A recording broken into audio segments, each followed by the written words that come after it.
Hola, estimados estudiantes, un gusto saludarlos, esperando se encuentren muy bien. Yo soy el doctor Juan Diego Sánchez Sánchez, tutor y coordinador del curso de métodos de investigación científica de la Cátedra de Investigación de la UNED, y estamos acá para ayudarlos con la tutoría 4 del curso, la cual contempla un tema específico del capítulo 5 del libro de texto, así como una serie de artículos científicos que han sido escogidos por la cátedra para efectos de complementar y ayudar a los contenidos temáticos de esta unidad. Sin más preámbulo, procedemos a la presentación de la tutoría.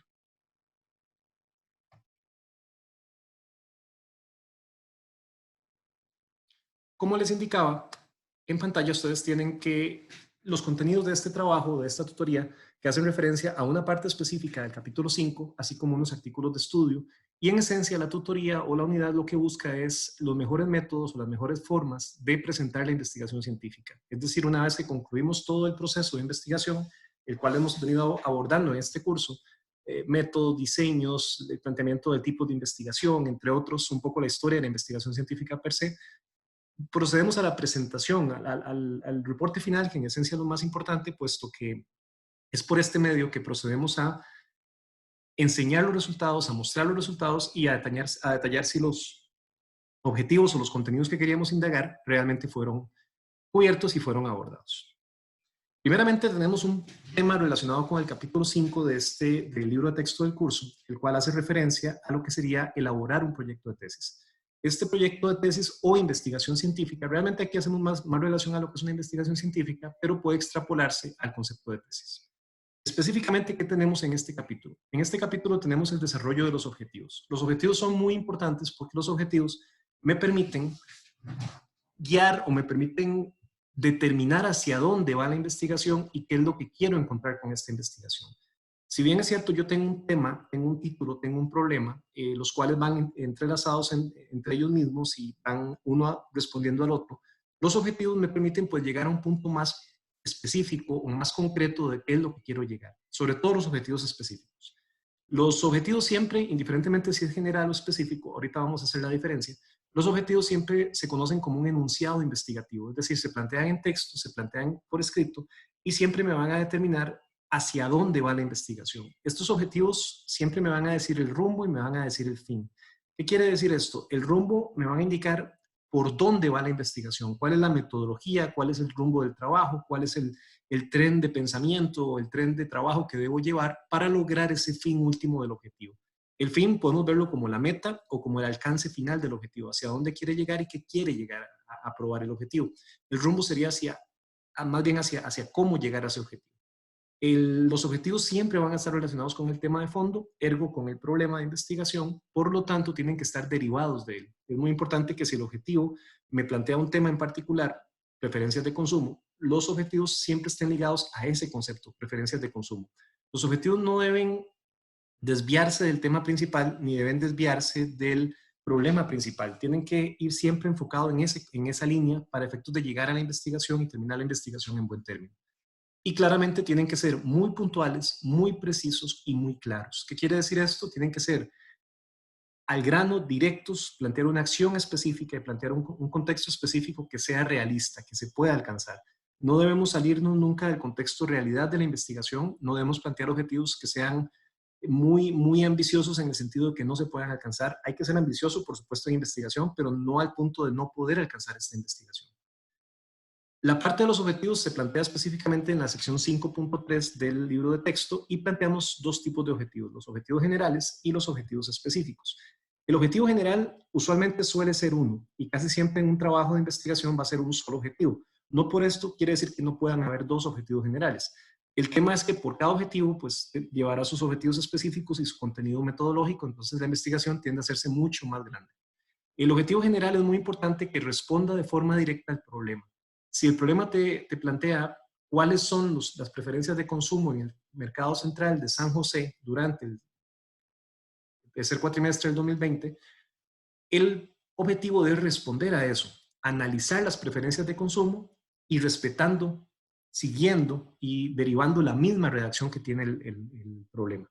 Es importante que la redacción del objetivo general sea lo más parecida al problema.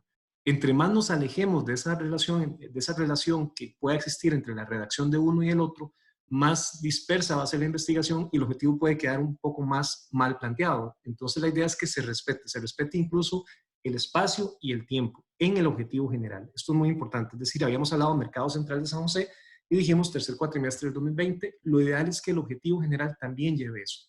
Si no se pone, no estaría mal de primera entrada, pero es preferible tenerlo y es preferible que lo diga para detallar claramente el objetivo general, la delimitación y el campo de acción del objetivo general. Entonces es muy importante que el problema determine todos los elementos propios del título y que el objetivo general responda a esos elementos también. Los objetivos específicos claramente se van a derivar del objetivo general y tienen que ser muy puntuales. El tema aquí es que los objetivos específicos no deben divagar, no deben salirse del contexto del problema y no deben estar asociados a otros elementos que no son parte del problema, porque si no estaríamos guiando la investigación por otra parte. Los objetivos específicos son muy importantes porque es de aquí que van a salir después ya sea las variables o las categorías o los grupos de información o los contenidos de información, incluso los instrumentos, cuestionarios, encuestas, entrevistas, guías, etcétera, se van a hacer con base en estos objetivos específicos, por lo cual tienen que ser muy específicos y tienen que estar ligados estrictamente al objetivo general. Los objetivos específicos, la cantidad es muy variable, dependiendo de cada investigación. Hay gente y hay autores que hablan de 4, hay autores que hablan de 5, hay libros que hablan de 10 objetivos. Lo cierto del caso es que a más objetivos hay más trabajo. Es decir, hay que hacer un proceso metodológico y un diseño metodológico mayor e implica un poco más de recursos y un poco más de tiempo. Entonces es importante más o menos manejar el contexto de tiempo y recursos para efectos de plantear los objetivos. Pueden ver en pantalla lo que sería una especie de contexto de lo que suele pasar en investigación. Vean que claramente aquí se plantea un resultado muy bueno, que es una rueda. Sin embargo, el público meta no lo entiende, ¿cierto? Esto se llama sesgo investigativo. El sesgo investigativo es cuando los resultados son tan buenos, pero no sabemos comunicarlos. El sesgo de comunicación investigativo, para ser exactos. En este caso, el resultado es muy bueno, la rueda es muy buena. Viendo el contexto de lo que los señores de la derecha necesitan, pues pareciera que ese es el resultado.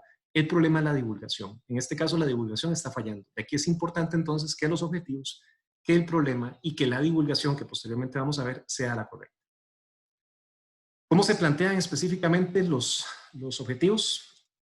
El general, como les decía, casi siempre va a ser una relación bastante directa al problema, solamente que por supuesto planteado en un infinitivo. Todos los objetivos se plantean en verbo, inician con un verbo, un infinitivo. Describir, establecer, plantear, ordenar, cuantificar, etcétera, siempre en un infinitivo. Ese infinitivo debe plantearse en un orden taxonómico. Si tenemos 4 objetivos, por ejemplo, yo no puedo proponer si ni siquiera es definido. No puedo identificar si ni siquiera he encontrado, ¿cierto? Entonces hay que llevar un orden taxonómico y la mejor manera de verlo es buscando la taxonomía de Bloom. B mayúscula L-O-O-M. Lo pueden buscar en cualquier buscador en internet, lo van a encontrar. Y es bastante sencillo. Son básicamente una serie de verbos ordenados en una lógica investigativa, donde te plantea los de primer nivel y de ahí en adelante. Es decir, el primer objetivo debería partir de un orden de primer nivel y ahí vamos segundo, tercero, cuarto, quinto, etc. Aquí hay una discusión sobre cuál es el verbo más alto.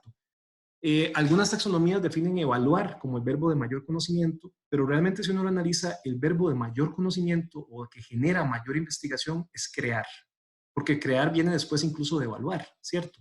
Podría discutirse que usted primero crea, después evalúa, pero lo cierto del caso es que para crear tuve que haber pasado por todo un proceso investigativo para poder hacer algo nuevo. Entonces la idea es ir en ese orden, un orden taxonómico. El objetivo tiene que detallar claramente el objeto es el qué del objetivo, ¿cierto? Dejarlo bien claro. Los objetivos no deben plantear un preámbulo, o sea, no debe decir por qué estoy haciendo el objetivo tiene que ser lo más sencillo posible, lo más puntual posible. No es necesario poner el para qué, si se pone no está mal, pero no es necesario, por lo menos en lo que es ciencias económicas no es necesario. El para qué se usa mucho para ciencias educativas, para ciencias sociales, para psicología, pero no tanto para ciencias económicas. Tampoco es necesario el cómo, porque el cómo es la metodología. Y el para qué, me devuelvo un momentito, el para qué viene más en la parte de operacionalización del objetivo, que sería en la parte de las variables o de las categorías. Es decir, cómo se evaluaría y para qué se quiere evaluar. No necesariamente hay que ponerlo en el objetivo. Por lo menos en ciencias económicas no se recomienda. Si se pone, no está mal, pero realmente estaríamos haciendo un objetivo más, entre comillas, grueso, ¿verdad? Le estaremos dando más contenido que realmente no nos interesa en este punto. Me interesa el objeto de fondo nada más.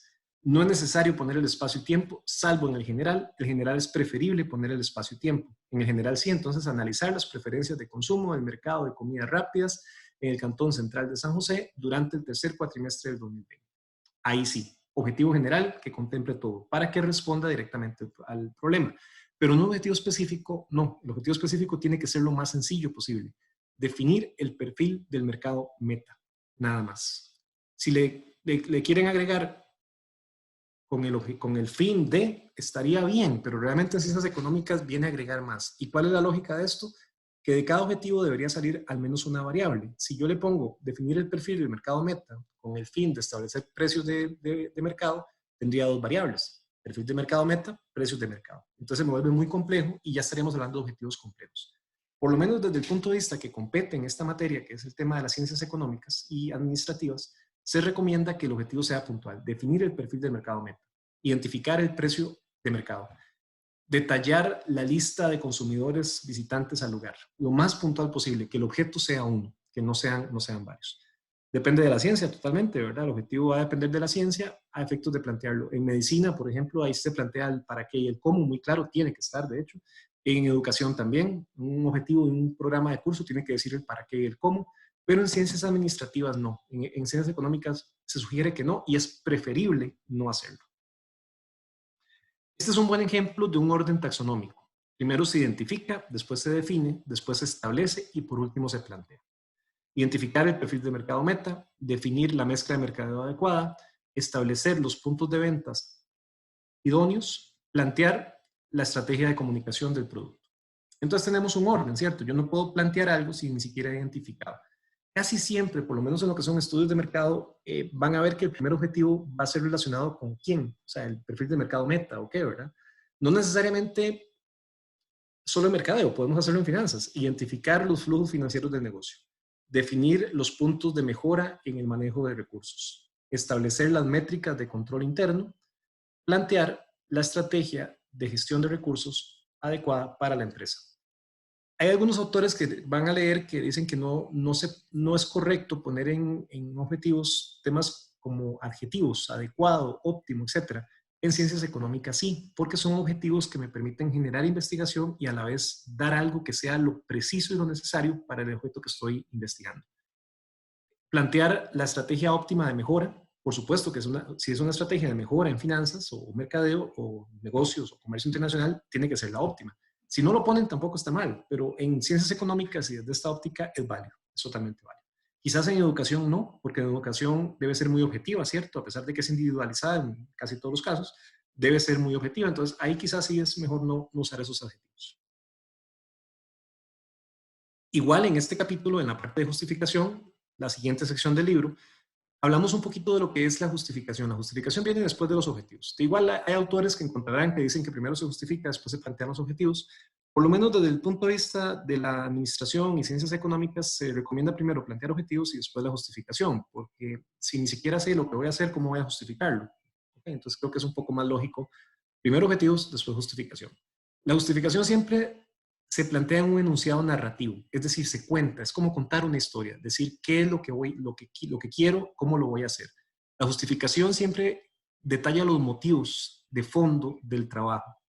¿Qué me motiva a hacer esto? O sea, ¿qué me lleva a hacer el trabajo? ¿Qué es lo que ando buscando con el trabajo? ¿Y cuál fue la motivación propia de este fenómeno de estudio que me lleva a investigarlo? La dimisión es un tema que también realmente se le puede llamar la separación como tal.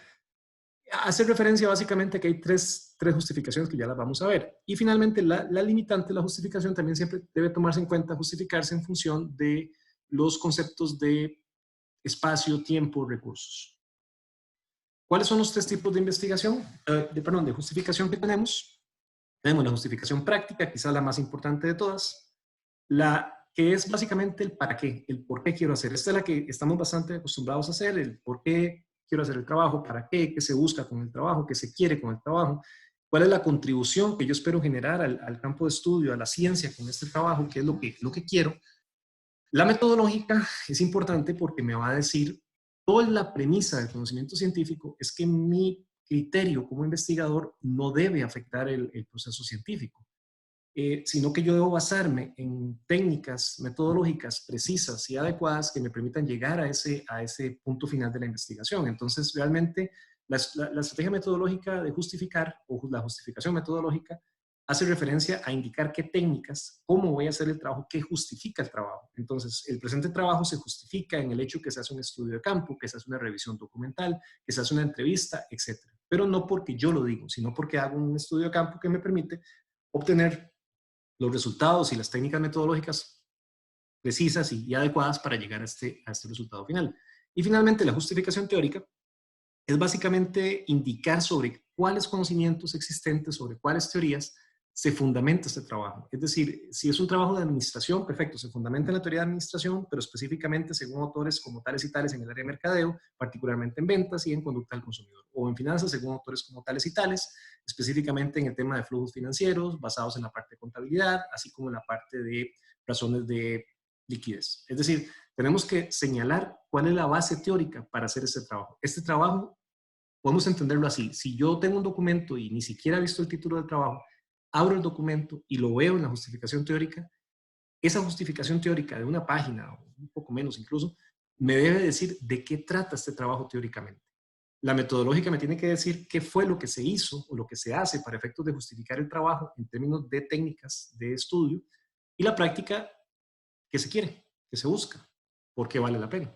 Podemos hablar de tres ciencias que guían estas tres justificaciones. La práctica sería la teleología. La teleología es la ciencia que estudia el fin de las cosas, o sea, el fin último o el para qué de las cosas.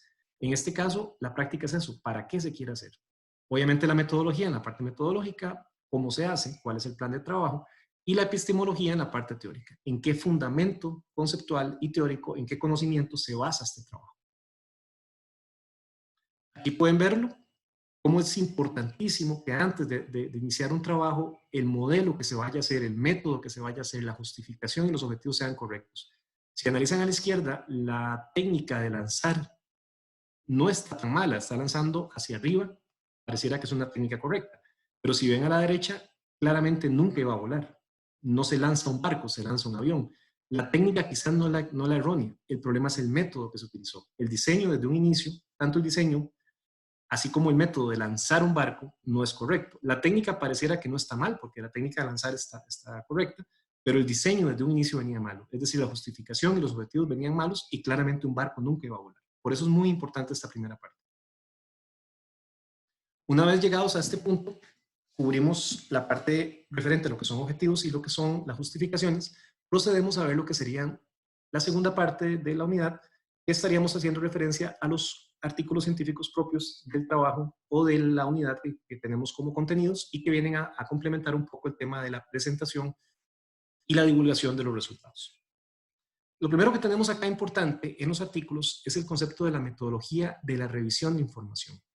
Es decir, cómo cuando hacemos investigación o cuando hacemos alguna cuestión relacionada con epistemología y con datos de campo o datos de documentales, el primer problema que tenemos es que hay una sobreinformación, existe demasiada información. Para bien o para mal, la sociedad del conocimiento en la que vivimos tiene una sobrecarga de información y realmente un tema, por más innovador que uno crea que sea, siempre va a tener una sobrecarga de información. Van a haber fuentes confiables, fuentes no confiables, información veraz, información no veraz. Entonces siempre es importante seguir estos 4 pasos que son muy básicos, son muy sencillos, pero me permiten ordenar y trabajar de manera sistemática y ordenada lo que sería un proceso de investigación. Empecemos con el problema nuevamente, ¿verdad? Definir el problema es fundamental, tiene que ser súper claro, tiene que ser específico, tiene que definirme qué, el espacio, cómo, dónde y cuándo. Tiene que ser muy claro. Cuando yo defino eso, me defino el estado de la técnica. El estado de la técnica podemos verlo lo que en inglés se llama el state of the art o el estado del arte. El estado de la cuestión también se le llama un poco más de este lado del mundo. Y es básicamente qué hay en este momento, qué tengo, cuáles son los parámetros o los conceptos que en este momento el trabajo que yo estoy haciendo hay en la práctica. ¿Qué hay en este momento? ¿Cuál es ¿Quién lleva la batuta en investigación en este tema? Una vez que defino eso claramente, a dónde estoy, dónde inicio, cómo está la ciencia en ese momento, paso a lo que es la búsqueda de información. La búsqueda de información siempre tiene que ser, que la información tiene que ser válida, tiene que ser un conocimiento que sea validado, que sea reconocido y que sea científico. ¿Qué quiere decir esto? Que realmente la información que esté publicada haya sido revisada, haya sido validada previamente y que no sea una fuente que no tiene ese fundamento. Más adelante vamos a ver cómo podemos diferenciar una fuente correcta de una incorrecta.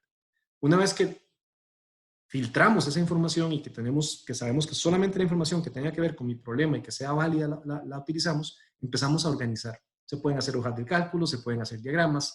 Lo más importante aquí es que tiene que organizarse de acuerdo a los objetivos específicos, a las variables o incluso a las categorías de análisis. Es decir, la información no se trabaja a granel, sino que hay que compartimentalizarla o ponerla por áreas, que básicamente serían los objetivos o las variables. Es decir, si yo planteo 4 objetivos específicos, mi información final debería estar en 4 grupos específicos. Pueden ser más, incluso de cada objetivo pueden salir subcategorías, subvariables, pero el hecho es que por lo menos se deriven de esos objetivos. Esta información, una vez que la tenemos organizada, tenemos que siempre abordarla desde un punto de vista de criticidad. La criticidad implica que si yo creía algo y yo busqué la información tratando de probar lo que yo creía, o sea, probar mi hipótesis, y la información que logré encontrar no es así, yo tengo que ser crítico. Es decir, no importa y no tiene nada de malo que yo pueda probarme automáticamente que esté equivocado. Eso es válido y eso es científico. Es decir, es mejor, lo decíamos en la tutoría pasada, es mejor autoprobarse uno científicamente que estaba equivocado que echar a andar un proyecto y sobre la marcha ver que lo que yo creía no era cierto. Es mejor hacer la investigación y autoprobarse el error hipotético. Y muy importante, la información tiene que aplicar el principio de concurrencia temática. Es decir, el hecho que esté separada por grupos, por objetivos, no quiere decir que no pueda cruzarse entre ellas. Se pueden plantear cruces de variables, se puede analizar la información del objetivo 1 versus la información del objetivo 3, pero siempre en esa concurrencia. Es decir, si hay relación o no hay relación. Y aquí siempre también en el análisis es importante contrastar los resultados de campo contra la teoría. Si mis resultados de campo van de acuerdo con la teoría, fenomenal. Y si mis resultados de campo son contrarios a la teoría, mejor aún, porque estoy probando empíricamente que la teoría está equivocada. Si la teoría me dice que si el precio baja, la cantidad demandada sube, y mi dato de campo muestra eso, fenomenal. Pero si mi dato de campo muestra que más bien yo subo el precio y la cantidad demandada sube, de mejor. Estoy probando empíricamente que esa teoría, por lo menos en el fenómeno de estudio que yo estoy trabajando, no es correcta o no es aplicable. Tal vez no correcta sería la palabra, sino no es aplicable a este fenómeno de estudio. ¿Cómo definimos si una fuente es válida o no? 6 principios. Tiene el principio de cientificidad, o sea, fue probada, no es un criterio personal, no es una opinión, sino que es una información probada. Está publicada con algún medio válido, es decir, con una editorial, con una librería, con una revista científica, con una universidad. Aquí es muy importante, los editoriales, las opiniones, los videos de opinión, los videos en Facebook, los chats, todas estas cosas en redes sociales no necesariamente son válidos. Ahora bien, si es en Facebook y es un chat o un video de una investigación científica de una institución, ese sí sería válido porque la institución como tal lo está validando. Pero usualmente las opiniones y las editoriales no son información científica. Pueden ser información válida para investigación, ¿por qué no? Pero hay que trabajarla como investigación o como información subjetiva, recordando que la palabra subjetiva es personal, no necesariamente equivocada. Muy importante, debe verificarse la fuente, de dónde viene esa información, no necesariamente porque circule es correcta, el famoso término ahora de las fake news, ¿verdad? Las noticias falsas. La fuente tiene que ser verificable y yo tengo que lograr ubicar esa fuente desde el inicio. No puedo irme a una página que replique, sino tengo que irme a una página que sea la original. Las páginas que hay en internet, ustedes saben, donde usted puede entrar y cambiar artículos, esas páginas no son válidas, ni remotamente no se pueden usar, al menos en contexto científico no se pueden usar. Puedo irme a alguna de estas páginas que son muy conocidas, ¿verdad? Que todo el mundo contribuye, que están ahí. Puedo irme al final a las referencias y me voy a buscar la referencia original, pero de la página per se no puedo tomar. Puedo tomar del gobierno, puedo tomar de instituciones, de universidades, de empresas, pero no de estas páginas compartidas.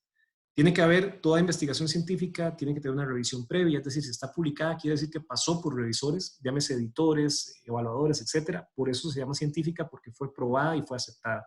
Y al ser aceptada quiere decir que tiene el aval de publicación. Toda información que ustedes vean en una revista, en un artículo, todo lo que sea publicado en un libro, que tenga editorial, por lo menos fue revisada. Pero, sin embargo, las revistas científicas son las que tienen más validez.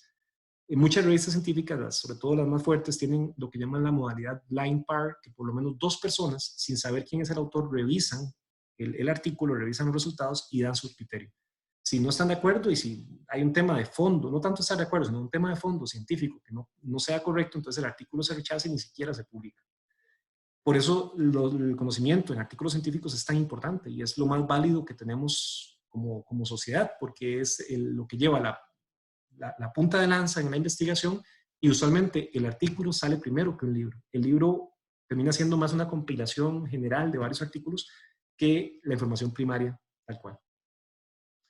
Dentro de esto hay una técnica que son las tablas y las figuras. Creo que todos alguna vez hemos visto, muy importante, las tablas se llaman tablas, no se llaman cuadros. Esto es muy, muy relevante. Entonces, siempre que trabajemos una tabla, debemos llamarla tabla, no cuadro. Aquí presentamos datos y siempre tiene que tener un título y una fuente. Ya vamos a ver más o menos cómo se ordena. Las figuras, estaríamos hablando de lo que son gráficos. Lo llamamos figuras, no gráficos. Por lo menos en el método de citación que estamos acostumbrados a usar, esta es la forma correcta. Se pueden trabajar gráficos como figuras e imágenes por aparte, pero al menos mi recomendación, para efectos de hacerlo más sencillo y lo que la ciencia permite, es llamar a todas figuras. Entonces, figura 1, 2, 3, 4, e ir numerando de forma continua. Es un poco más sencillo, porque si no, al final tendríamos que hacer una lista de tablas, una lista de figuras y una lista de imágenes. Imágenes vendrían siendo como dibujos, ilustraciones, mapas, etc. Y el gráfico sería ya la figura como tal, o sea, el gráfico con resultados. Queda a criterio, ¿verdad? Pero mi recomendación en lo particular creo que es más sencillo. En esto, el concepto de que la sencillez es la clave de la genialidad, creo que es como lo más aplicable. Título y fuente, por supuesto, también para figuras. La tabla, como tal, la tabla siempre va a ser presentada en un formato rectangular. Se le llama rectangular en la ciencia, pero puede ser cuadrado, o sea, no necesariamente tiene que salirse, puede ser cuadrado tal cual, y siempre va a ser presentado en columnas y filas. La tabla no lleva imágenes, esto es muy importante. La tabla se presenta para datos originales, datos tal vez incluso tomados de otra fuente, pero obviamente referenciados a esa fuente, pero datos al fin y al cabo, no necesariamente textos y no necesariamente imágenes. Imágenes realmente casi nunca, y texto muy poco. Si vamos a hacer una tabla de texto, por ejemplo, una entrevista, sí podría hacerlo, podría poner la pregunta y podría poner la esencia de la respuesta, pero no un copy-paste de la respuesta de la persona, sino lo que pondría es como una esencia de la respuesta de la persona a esa pregunta de la entrevista, y más adelante la comento. Tiene que tener un título, tiene que tener un encabezado. El título es el título general de la tabla y el encabezado sería lo que estaría arriba de cada columna. Y después viene el cuerpo de datos. El cuerpo de datos se entiende como los datos en sí mismos, es decir, los datos que voy a presentar. Llámese porcentaje, llámese cantidades, pero los datos en sí. Algunos elementos prácticos que hay que tomar en cuenta para estas tablas, es decir, que hay que considerar o que hay que tomar en cuenta cuando se diseñan tablas. Las tablas, preferiblemente trabajarlas en frecuencias, es decir, en porcentajes. Sin embargo, cuando la muestra o la cantidad de información es muy pequeña, se puede trabajar en números. No hay una regla, pero hay una regla por costumbre que dice que si la muestra es menor a 100, puede trabajarse en números, no necesariamente en porcentajes. Si ya estamos hablando de muestras mayores, es preferible trabajarla en porcentajes. Siempre redondeamos. Acá los datos no trabajan con decimales, es preferible redondear, es un poco más sencillo. Si no se redondea, no está mal, pero no es tan agradable visualmente y es un poco más difícil de interpretar. La tabla tiene que ser basada en el diseño de guía visual, es decir, por lo menos de este lado del mundo, nosotros leemos de izquierda a derecha y usualmente de arriba hacia abajo. Entonces la tabla debería tratar de leerse en ese mismo orden. Por lo menos en el hemisferio que estamos, no debería ser tratar de leerlo de derecha a izquierda, sino de izquierda a derecha. Seguir un orden más o menos natural a como el cerebro y como los seres humanos leemos y entendemos el texto, es decir, llevar ese orden. Es preferible mostrar siempre medidas de tendencia, entiéndase promedios, desviación estándar, por lo menos la sumatoria. Si no presentamos una medida de tendencia, por lo menos un promedio, por lo menos la sumatoria. O bien un dato resumen. Dato resumen, un promedio es un dato resumen. Una sumatoria es una especie de dato resumen. También eso es importante ponerlo. Y es muy relevante siempre que a la hora que agrupemos esto sea lógico. Es preferible, por ejemplo, si usamos una sumatoria, que la sumatoria quede abajo, no que quede arriba. Mismo principio de la guía visual. Yo voy a leer de izquierda a derecha y usualmente voy a buscar las cosas de arriba para abajo. Entonces es más lógico entender que la sumatoria esté abajo que empezar con la sumatoria e ir desglosando. No es una ley per se, pero es lo más práctico en términos de poder mostrar tablas que sean sencillas y fáciles de entender. Aquí tenemos un ejemplo. Ven que el título está arriba, se llama tabla 1. No es necesario poner el número o el símbolo de número o la N mayúscula, tabla 1 directamente. Es preferible que tenga siempre todo lo que puedan. El objeto, la muestra, el espacio y el tiempo. Lo ven aquí, referencias por tipo de música sería el objeto, muestra universitario sería el sujeto, San José sería el espacio y el 2019 sería el tiempo. Tenemos los enunciados, que serían los encabezados, perdón, que serían música, cantidad y porcentaje. Es preferible poner cantidad y porcentaje, aunque sea redundante, pero en esto es mejor que quede claro a que quede interpretación. Entonces es mejor ponerlo. Lo tenemos ordenado. Una cosa muy importante para efectos de visualización y para efectos de orden un poco más estadístico y matemático, se recomienda que siempre esté ordenada de mayor a menor, por lo menos en lo que son características. En este caso, la preferencia es una característica, ven que está ordenada de mayor a menor y eso facilita un poco el entendimiento. Al final estarían los datos resumen, que sería la sumatoria y el 100%. La fuente siempre va abajo, ¿verdad? En este caso es importante poner el año de la fuente, siempre se sugiere y se necesita poner la fuente. Aquí tendremos una tabla de presentación de datos. Las tablas tienen que llegar a esto. Como lo ven, como dice la figura, todo el día pensando en números, cifras, cuántos cálculos matemáticos, porcentajes. ¿No te das cuenta de cuánto daña nuestra relación? Sí, un 63%. Es decir, llega un dato resumen. Ese 63% es lo que conocemos como un dato resumen. Vean que ese 63% engloba toda la información que está en el cuadro, en la línea o en la burbuja de texto que está arriba, y es más fácil entender ese 63 que todo el concepto cualitativo que está arriba. Entonces, una tabla debe ser lo más enfocada en datos resumen y en datos que me permitan entender la totalidad, la integralidad del fenómeno que estoy buscando. Las figuras, por otra parte, esto es una representación gráfica. Aquí no trabajamos con tablas ni con números, sino trabajamos de manera gráfica. Siempre lo más ordenada posible, siempre con el principio de guía visual, es decir, de izquierda a derecha, de arriba para abajo. Las figuras igual pueden ser trabajadas o en porcentajes, es decir, frecuencias, o en totales. La misma norma de la muestra de 100 aplica. Si es menor a 100 puede ser en totales. Si es mayor a 100, preferiblemente en porcentajes. Tiene que mostrar un resumen, es decir, la tabla no es uno por uno, no es persona por persona, sino es datos resumen, es decir, generales, ¿verdad? Que realmente muestren toda la generalidad ya sea de la pregunta o del fenómeno de estudio que esté mostrando. Y muy importante, para analizar no solo una figura, también la tabla también pueden seguir este orden.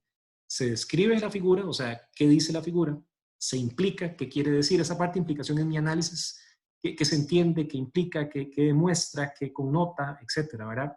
Y en las más relevantes siempre se sugiere contrastarlas bibliográficamente, lo que hablábamos ahora.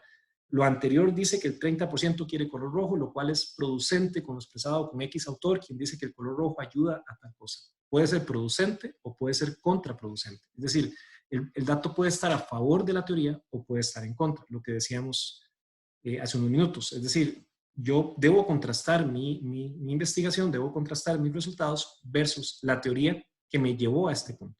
Y pueden estar a favor o pueden estar en contra. Siempre recuerden el principio de visualización, guía visual, izquierda a derecha, de arriba para abajo. Se sugiere siempre que sea muy ordenada, que sea lo más limpia posible, es decir, preferiblemente incluso fondo blanco, letras oscuras, es decir, un contraste. A veces errores, un fondo azul, una letra café, ok, claramente no se va a ver, ¿verdad? Entonces es importante que ese orden visual se mantenga. Estos dos puntos de abajo son fundamentales. Si estoy evaluando características, entiéndase, cuestiones que son, no sé, lugar de residencia, preferencias de consumo, o sea, cosas que son opiniones, razones, características. La figura tiene que leerse de mayor a menor. Si fuera un círculo, tiene que leerse en sentido de las manecillas del reloj. Si fuera una barras, tendrían que ir de mayor a menor, de izquierda a derecha. Si estamos hablando de un intervalo o una escala, por ejemplo, la edad, de 15 a 20, de 20 a 25, de 25 a 30, ahí hay que respetar ese intervalo. Hay que respetar ese intervalo y no ordenarlo precisamente de mayor a menor, sino respetar el intervalo. O si hacemos una escala, muy bajo, bajo, medio, alto, muy alto, respetar esa escala. No importa que las barras queden como disparejas, porque estamos respetando la escala. Y lo mismo que hablábamos, porcentaje o cantidad, dependiendo de la cantidad de observaciones que tengamos. Esos dos puntos de abajo son fundamentales. Es importante entonces entender cuando preguntamos una característica o presentamos una figura con una característica de mayor a menor, sí o sí, o cuando presentamos una escala o un intervalo, debe ir en el orden específico de esa escala o ese intervalo. Esta sería la manera de presentarlo. Aquí debo confesar que a mí en lo particular no me parece que sea la manera más ordenada de presentar el título abajo, pero al menos en el modelo de citación APA que utilizamos lo pide de esta manera. Pide la figura abajo, el título, junto con la fuente. Noten que el título tiene una letra diferente a la fuente, pero queda abajo. Siempre con el año. A la derecha, lo que dice, los cuadritos que dicen pertenece a quien no tiene, es un bien en sí mismo, eso se llama leyenda. La leyenda queda a la derecha. Y como pueden observar, está ordenado de mayor a menor en sentido de las manecillas del reloj. 45, 24, 16, 16, 10 y 5. Es decir, de mayor a menor para facilidad de lectura. Está ordenado de mayor a menor y sobra decir que la leyenda también se ordena automáticamente en el mismo orden que está la figura, el círculo a la izquierda. Eso facilita la lectura y permite con una mayor facilidad entender lo que estamos viendo. Claramente con solo ver el 45 es pertenece a quien no tiene, el 24 es un bien en sí mismo y así para los demás. Esta otra es una escala. Esta escala no va de mayor a menor. Si fuera de mayor a menor, empezaría con el que está a la izquierda, es definitivamente no importante. Tendría que ser el que tiene más. En este caso, está en el orden de la escala. Ven que la escala es definitivamente no importante, relativo, importante, definitivamente importante. Aquí quedó incluso el 4 es mayor al 3. Ven que viene bajando, vuelve a subir y vuelve a subir. Porque respetamos el orden de la escala. No importa que esa línea quede dispareja, que suba, después que baje, que vuelva a bajar, que vuelva a subir, etcétera. Eso no importa, sino que lo relevante aquí es que siempre que tengamos una escala o que tengamos un intervalo, se respete eso. Si fuera la edad, lo hacemos igual. Respetamos el orden de la edad, ahí donde está la escala en este gráfico, que dice definitivamente no importante, ahí pondríamos las edades y arriba iríamos trabajando. Pueden trabajarlo con una línea, lo que llamamos gráficos de frecuencia, como este que ven en pantalla, o pueden trabajarlo en barras. Las dos estarían bien. La fuente abajo, el título igual, el número de figura, muy importante, el título en una letra diferente a la fuente. La fuente igual con el año, tal cual como hicimos en el gráfico anterior. En la figura anterior, que realmente es un gráfico, pero se le llama figura. Okay, y el último tema, estimados, es el tema del artículo científico. El artículo científico es lo que al fin y al cabo engloba todo lo que hemos hecho y la manera de presentar y divulgar el conocimiento científico. El artículo científico tenemos que entender que es muy diferente un artículo científico a un artículo de periódico, a un artículo de opinión. Los artículos de periódico de opinión son eso, son cuestiones personales, aunque haya un poco de investigación, de pronto cuando hay un poco de investigación es periodismo investigativo, tiene datos y todo, pero no lleva la rigurosidad que lleva un artículo científico. No por eso quiero decir que los artículos periodísticos sean malos, al contrario, son excelentes fuentes y son fuentes incluso para desarrollo de artículos científicos, pero este contexto es un poco diferente, es un poco más estricto y tiene lo que hablábamos ahora del blind part, tiene una revisión usualmente por 2 personas, tiene un proceso de edición, o sea, es bien, bien complejo. Es un informe escrito, los artículos científicos siempre son escritos. Las ponencias, las presentaciones, los videos pueden referirse a un artículo científico, pero no son el artículo científico en sí mismo. Tienen que ser publicables, es decir, los artículos científicos se publican, se divulgan en una revista, se divulgan en un journal, que también ahorita vamos a ver de qué trata, que es una revista un poco más grande, y siempre se basan en resultados originales. No necesariamente solo de campo, pueden haber artículos científicos documentales, de revisión bibliográfica, etcétera, pero resultados originales. Es decir, un artículo que solamente compare teoría y no plantee algo nuevo, no tipifica, no se consideraría tal cual como un artículo científico porque no me está diciendo nada nuevo. La idea de los artículos científicos es que creen conocimiento, que aporten conocimiento y que me generen un nuevo saber en la ciencia, que ese saber pase a ser parte del haber científico, es decir, que yo genere un conocimiento y ese conocimiento eventualmente pase a ser parte de ese modelo del estado del arte que ya existe. Esto lo tomo de uno de los artículos de Torregosa, que está en la bibliografía que ustedes están leyendo para el curso, y esos son como los 3 principios. Me gustó mucho este gráfico en particular porque muestra los 3 principios básicos que debería tener un artículo científico. Tiene que ser preciso, es decir, mostrar los resultados nuevos, mostrar lo que se está dando de manera clara, precisa y muy, muy puntual.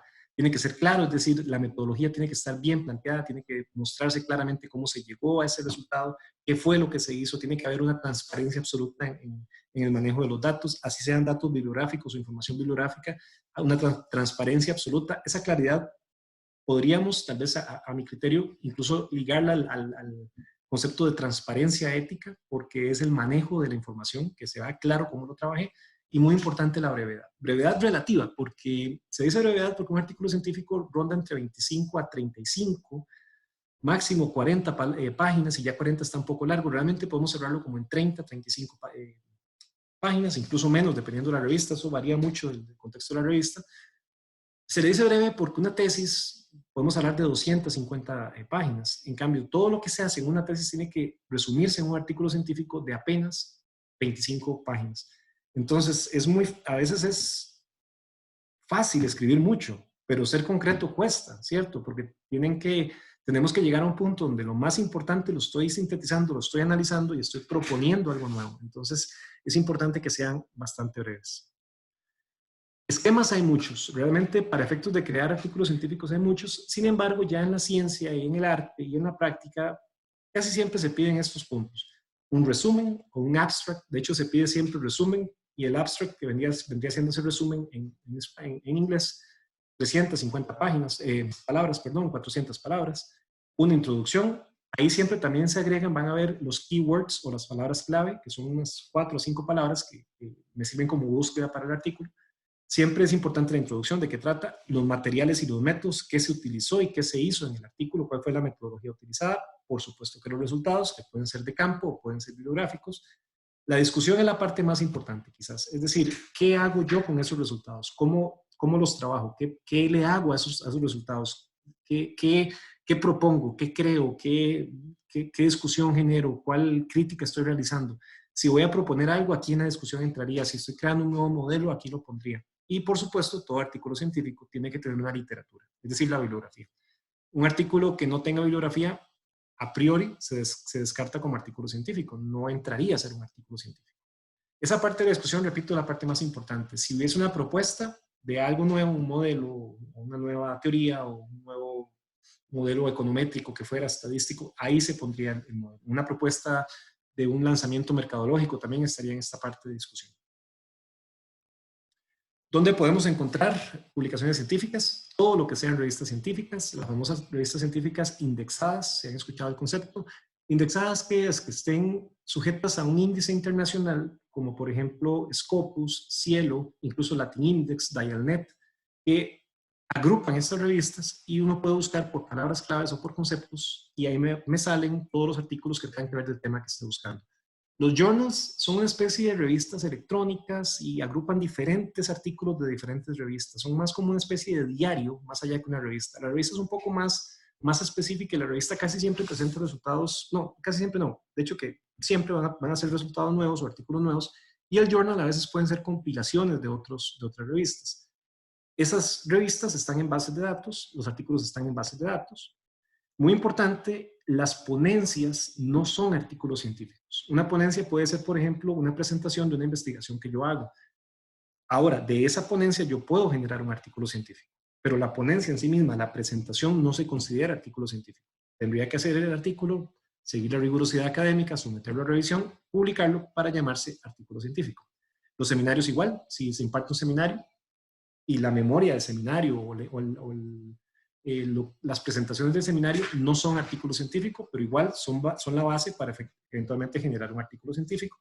Y muy importante, en mayúscula, las editoriales, las opiniones, los foros, los videos de influencers, las opiniones de personas socialmente activas en redes, o los documentos internos de una institución que no son publicados, no son artículos científicos. Son fuentes, pueden ser fuentes, se pueden utilizar claramente, se pueden contrastar incluso, pero no se consideran publicación científica. Esto es muy importante porque el tema, sobre todo de lo que son opiniones, llámense en video o llámense en escritas, son opiniones subjetivas, lo cual, repito, no es ni correcto ni incorrecto, son opiniones personales, toda opinión es personal per se, pero no necesariamente correctas o incorrectas a priori. Entonces es importante nada más considerarlas como eso, como una opinión.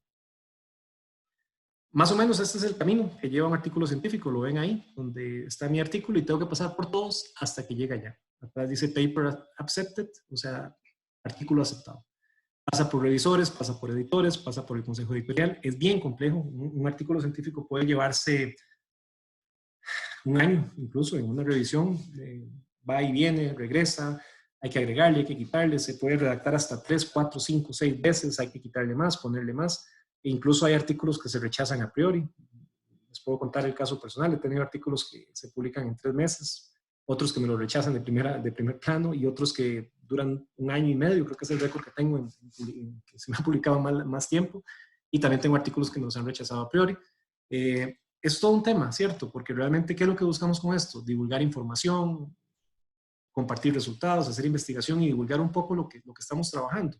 Que al fin y al cabo, en el contexto científico, la divulgación es como el fin último de un investigador, no tanto la fama o el crédito que se pueda tener, sino el aporte que realmente se pueda generar a la comunidad científica, indiferentemente del área que estemos trabajando. Cierro con esta diapositiva. Eso es el conocimiento. La creencia es algo subjetivo, algo suyo, algo personal, algo que puede ser correcto, puede ser incorrecto, pero es una creencia, es individual, es respetable completamente, pero no puede ser considerada verdad.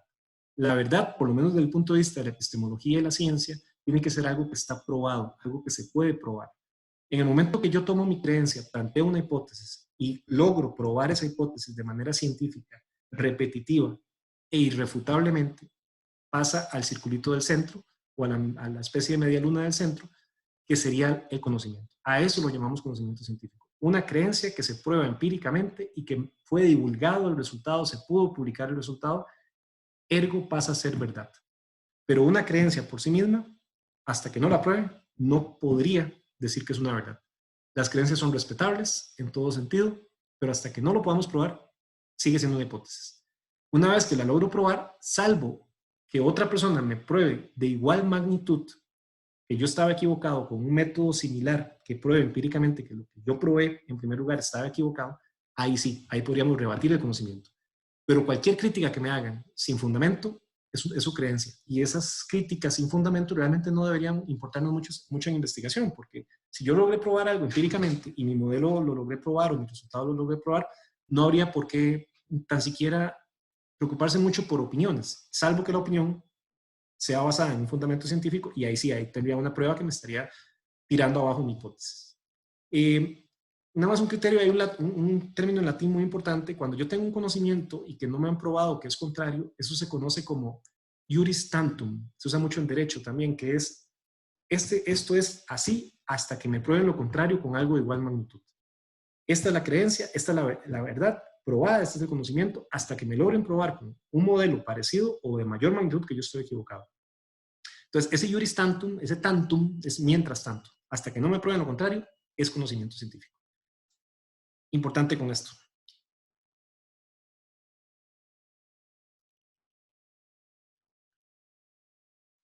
Con esto cerramos. Espero que haya sido de agrado la tutoría, que sea de provecho. Les recuerdo que tanto mi persona como sus tutores de cada curso específico estamos a la orden en cualquier duda que podamos ayudarlos o cualquier elemento que podamos ampliar un poco el conocimiento. Nos pueden contactar por la plataforma, por el correo interno también, ¿verdad? Estamos a la orden. Esperando que estén muy bien, que terminen el curso bien, ya estamos en las últimas, así que pues es un último esfuerzo, ya vamos a cerrar. Ha sido un gusto acompañarlos en este viaje y esperando que realmente aprendan un poco más y se lleven ese gusanito por la investigación científica que tanto hace falta al país y a la sociedad actual. Que Dios los bendiga, que estén muy bien. Hasta luego.